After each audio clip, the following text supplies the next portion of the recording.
Okay, hello guys, my name is Khalid Wallace. I am from the library of Teyvat, and today I will go ahead and explain all four dogmas that are present in evil eye practice today and in the nearby future. So there are currently four dogmas being practiced. You can see their symbols right here, and let's begin.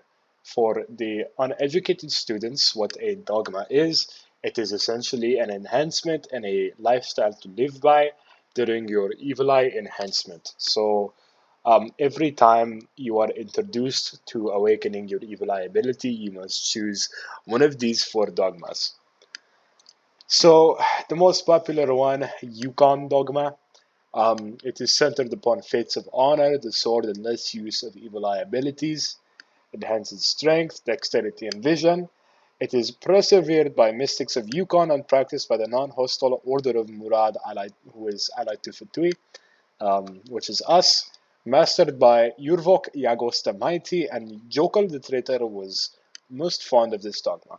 So, although Jokal was very fond of this dogma, we hold this dogma in high regard, as Jabbar also spoke about how well received and how clean this dogma was. The Order of Murad, when it was founded, was also awarded by Jabbar with the highest order of Maclination, um, as given to by all of the mystics of Yukon. So the Order of Murad, even though Jokal liked this dogma, we could go ahead and give them a pass. Moving on, we have the Han dogma. It is rooted in deep Confucianism and carried Buddhist traditions. It is centered upon self-peace and concentration of evil eye. It enhances breath, yam slop related ability, and peace. Order of Zhao uses the Han as its central dogma, and the first person to master Han was Zhanxing Turba IV. So this is Zhanxing Turba IV. We were in conference with Zhanxing, who was actually the head of the Order of Zhao, and he passed away unfortunately at a very late night. He was very ill. He was like 300 years old. He kept crapping himself. It was a very sad sight to see. I couldn't even see his eyes because of all the wrinkles on his face. And, it is actually Dalai Lama approved. So if you are one with the clouds and you are at peace with yourself, I would recommend going the Han dogma. Whoops, I messed up the slide there. Okay, moving on, we have the Quraysh dogma. It is actually the official dogma of Iran and the lifestyle of many Shias today in the Shia sect of Islam. It was originally practiced by early Alids and Husainids, who are the descendants of Ali and Hussein. It is centered upon monotheism, faith, strength, and flagellation. Flagellation, especially as you can see by the Silfaqar and the calligraphy of Ali ibn Abi Talib. It is practiced by Jabbar, spirit form, and the hand of the Nusayrites special order. So the hand of the Nusayrites, they are associated spiritually with Jabbar, and they believe that Jabbar is actually one of a trinity of gods. This is not mainstream belief of Jabbarism, but most Jabbarists just allow Nusayrites into their sect anyway. It is important to say that we do not worship Jabbar at all. I believe I believe he is a great evil eye harbinger, but he comes nowhere near worship. So just keep that in mind. And Abdullah ibn Sabah of the Hand, if you know this guy used to be the leader of the Hand of the Nusayrites, who got assassinated by Crusader kings later on. So this guy is considered a martyr in Nusayritism. So this is the Yarlovi dogma. They are a secret sect of Turkics who practice paganism and Islam at the same time. On Wednesdays they are pagan, on Thursdays they are Islamic. Oh, skipped ahead there. And most aggressive out of all dogmas, they call for the extinction of blue goat cheese in the Austrians. Goat cheese in general, they are very vigilant towards. But blue goat cheese especially, they want gone from this world. The rest of the goat cheese, they can put in concentration camp and call it a day.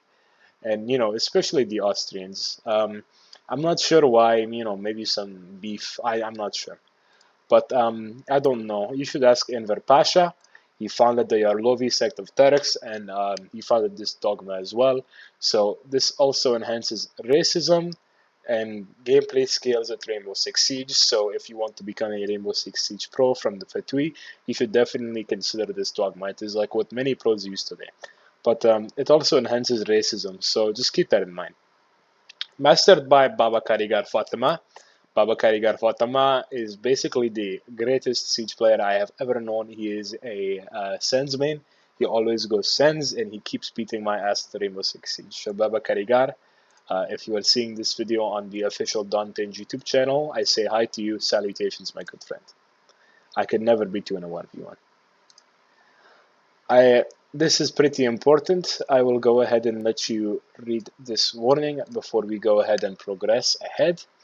It is very short. It should not take long, but all I am saying is if you are not a Fatui Harbinger, nor, given the proper clearance, maybe you should not look at the last slide. Okay. So we move on to the Gyokujin dogma. It is the most lethal out of all dogmas and highly forbidden. It is mastered by the despised Achar bloodline, utilizes the styles of the Death and Bane, and maximizes potential of Evil Eye. Jabbar banished the dogma into the outer realms, and this guy called Caliph Abd Malik of Fusar was turned into a ghoul due to his rage combining with this dogma, and mastered by Khalid. Now, Khalid, if you don't know who he is, Khalid was basically a myth. This guy is still a myth. We don't know if he exists or not, but historically, it has appeared in text that this guy was the former disciple of Jabbar, who was banished into the outer realms because he was getting way too angry, and he came back with the Gyokujin dogma mastered, and he had to be sealed underground under the Tomb of the Ancients. So this is why excavation is still going on at the Tomb of the Ancients. We want to find Khalid, but we don't know where to find Khalid, if that makes sense, okay? So, this guy is a miss, but Abd Malik of Fusar is not. He was the former third Abbasid Caliph. He was turned into a ghoul due to his rage combining with this dogma, okay? So just keep that in mind. This is basically it for the Gyokujin dogma, and this is all we know. Because this is such like a new and undiscovered dogma, we don't know anything else about it, okay? We will find out more information on how to master the style of Death and Bane pretty soon. But if you are a Harbinger or any sort of power level, I would not recommend ever pursuing Gyokujin. It is advised by Jabbar not to ever pursue Gyokujin. So just keep that in mind. You will see this on the Dante YouTube channel uploaded pretty soon. I will see to hope you all in the next video, very informative on more stuff about dogmas and the history of dogmas. I will make sure to make a slide. Goodbye, guys.